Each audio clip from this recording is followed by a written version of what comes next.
এক বছর পরে গেরুয়া লাগিয়েছে। হিন্দুর বাচ্চা মরে যায়নি।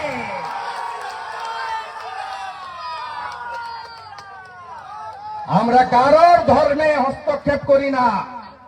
সনাতন আমরা নিজের ধর্ম মানি, অপর ধর্মকে শ্রদ্ধা করি। জিয়ারউদ্দিন মোল্লা, আপনার কোন অধিকার নেই আমার ধর্মে হস্তক্ষেপ করার। আমরা স্বামীজির শিষ্য।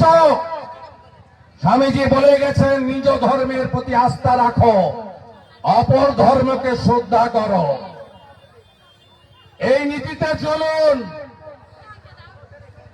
আরজি করের কথা মনে আছে? বিচার চাই তো? ওপারে কুলতলিতে 10 বছরের বাচ্চা মেয়েকে কি করেছে এপারে খবর রেখেছেন তো? ফাঁসি চাই, ফাঁসি চাই। আমার মাটি আমার দেশ, ধর্ষকদের করব শেষ, তাই তো?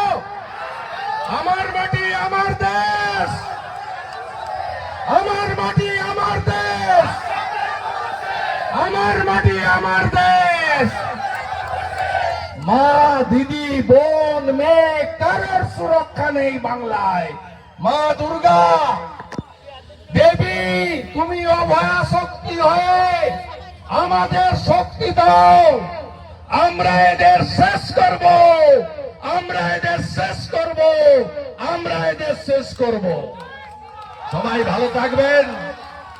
মায়েদের হাতে কিছু নতুন বস্ত্র অর্ঘ্য হিসেবে তুলে দেব, দান নয়, অনুদান নয়।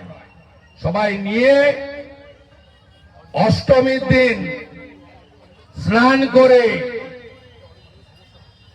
শুদ্ধ কাপড় পরে মায়ের কাছে নিজের পরিবারের যেমন প্রার্থনা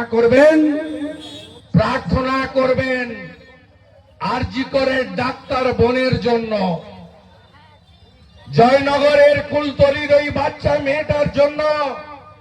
আর বলবেন, মা, আমরা কেউ ভারত পিতা বলি না, ভারত মাতা বলি। আমরা যাতে নারীর সম্মান, মা, দিদি, বোন, স্ত্রী, কন্যার সম্মান রক্ষা করতে পারি, এই শক্তি মা যাতে আমাদের দেন। সবাই খুব ভালো থাকবেন। শেষে একটা কথাই বলবো, जो बांटेगा वही काटेगा। আপনারা ভাগ হবেন না, সনাতনীরা ভাগ হবেন না। যোগীজি শিখিয়েছেন ইউপির লোককে ভারতীয় বলতে, সনাতনী বলতে। জাত পাতে ভাগাভাগি করবেন না। আমরা সবাই সনাতনী, আমাদের পরিচয় আমরা ভারতীয়, আমরা হিন্দুস্তানে থাকি, এই পরিচয় রাখবেন। ভাগ হবেন না।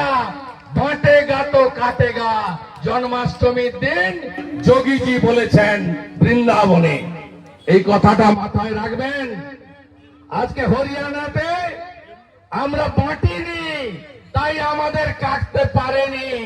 বাংলায় আমরা বেঁটে আছি, তাই আমাদের কাটে।